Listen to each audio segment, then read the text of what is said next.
Hi there, welcome to my YouTube channel. This is Tina from tinahills.com, and today I'm speaking to you about an Aries Ascendant. Yes, these are candles that I make. You can check them out on my website. This is for the astrological sign of Aries, and it's made with intention and love and care with all organic stuff. So check it out on my website www.tinahills.com.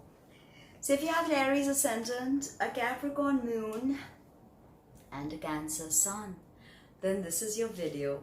So you have your ascendant degree in a cardinal sign, fire, dry, very combative, ruled by Mars. So Mars is our action principle. Without Mars, we will not be able to achieve anything in life. Okay, and you have your moon in, again, cardinal earth, feminine, Capricorn. But remember, Capricorn is very, very masculine in her energy signature because this is the domain of Saturn.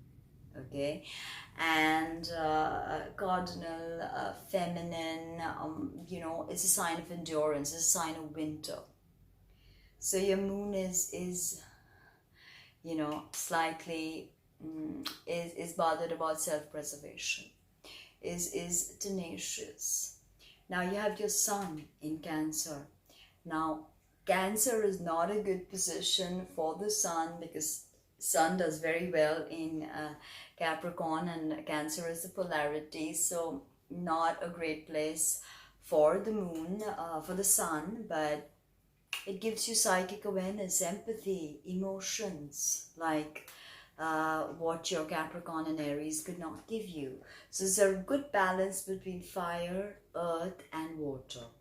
You have a 10th house moon, so you're very emotionally connected to the work you do, and that's what's going to get you social prestige.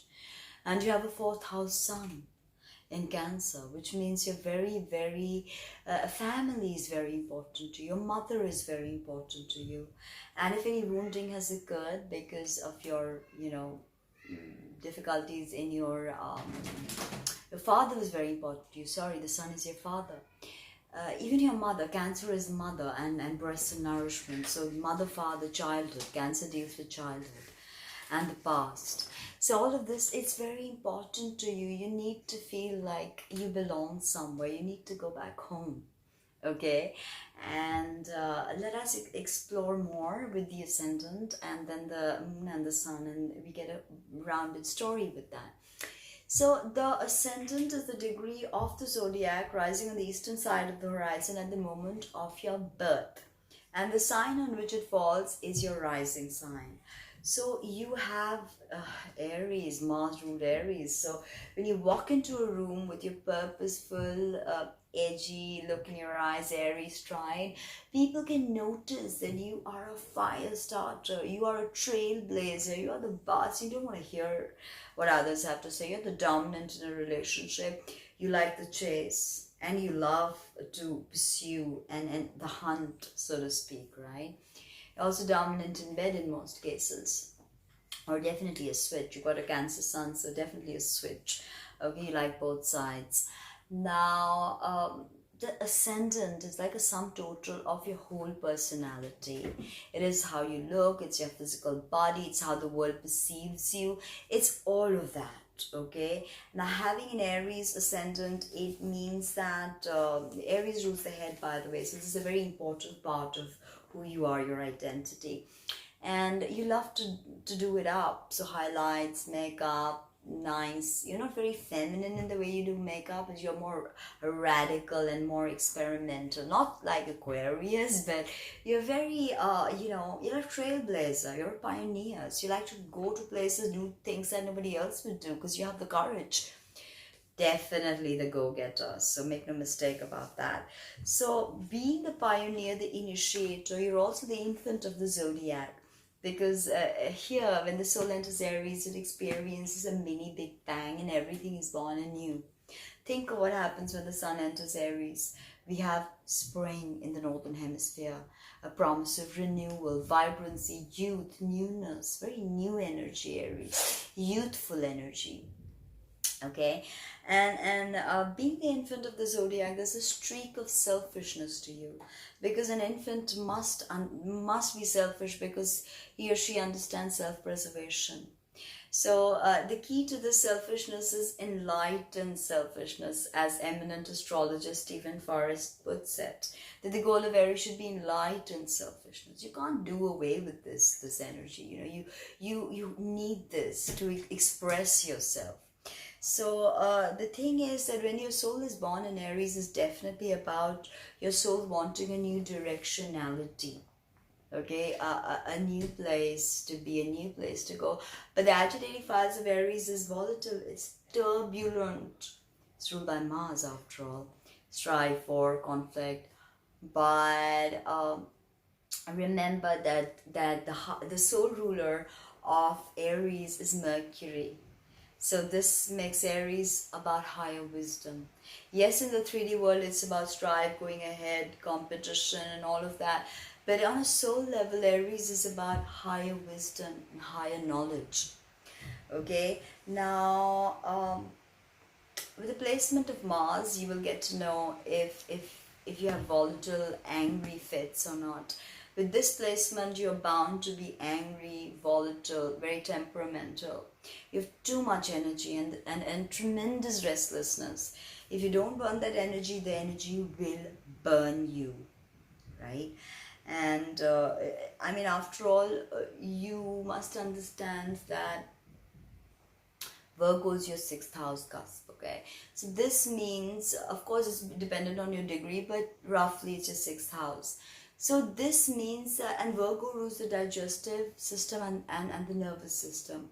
So what you put in your mouth, if you're anxious, if you're worried, it's going to affect you. Migraines, persistent acne, you know, you can even have less hair, so much fire can burn it out, literally thin it. ENT issues, sensitivity to gum and teeth, shades. But you love to emphasize this part of your being, this part of your body, not being part of your body, your face. So you like to dress it up, hats, makeup, you know. But I've noticed that with Aries Ascendant, women also tend to keep their hair short, and they're just more testosterone in them than the feminine counterpart. They're more squarish builds and more sporty, or, you know, stuff like that. They like all that.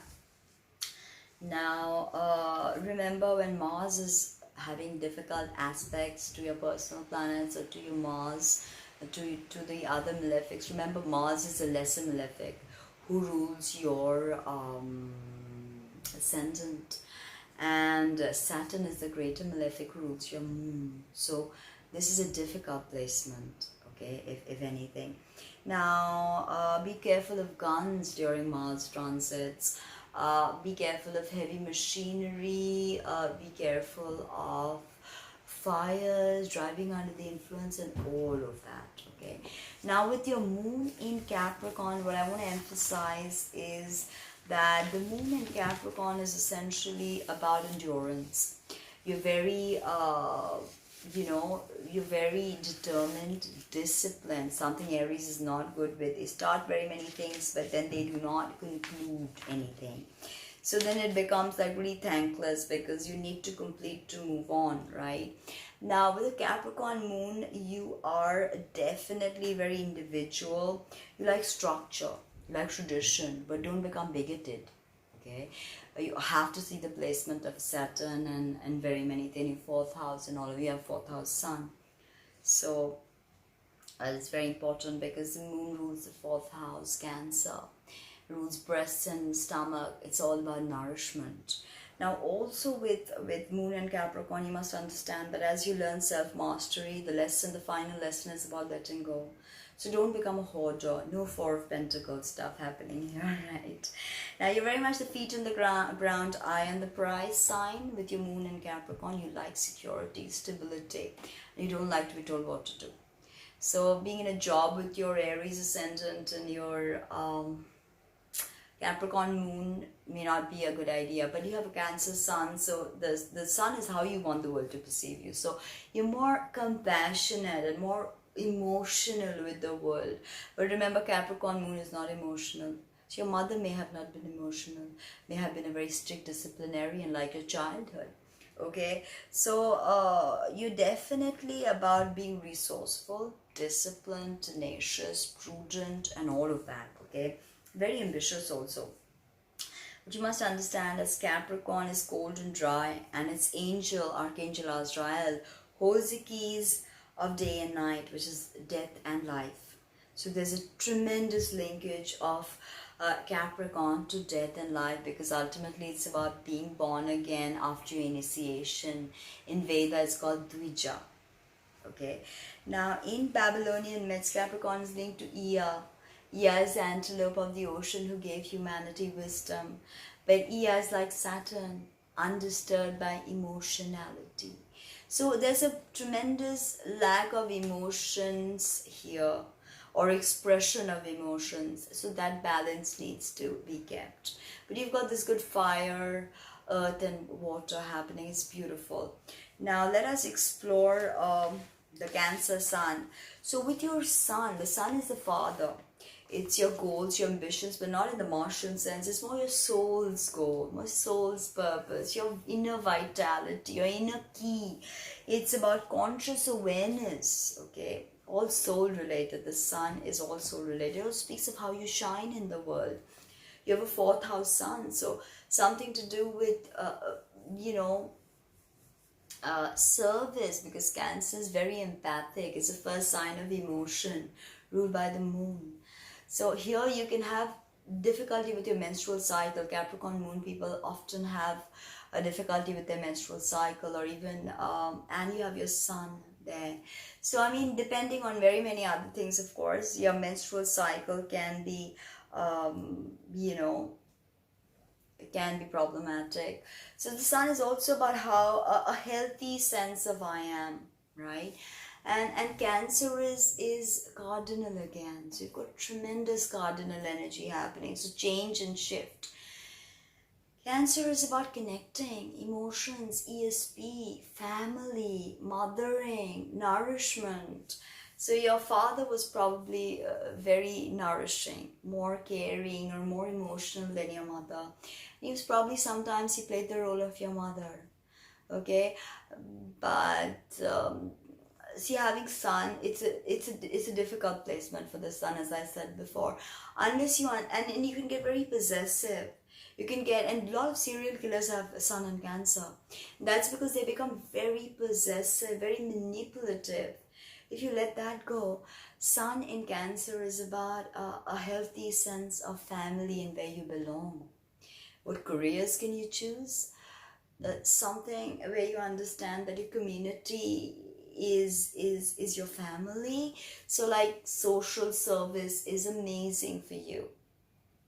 Social service, any kind of activism, anything, even psychics, or working with spirit in any way, because your Cancer Sun will definitely hone into that intuitive side, that ESP side.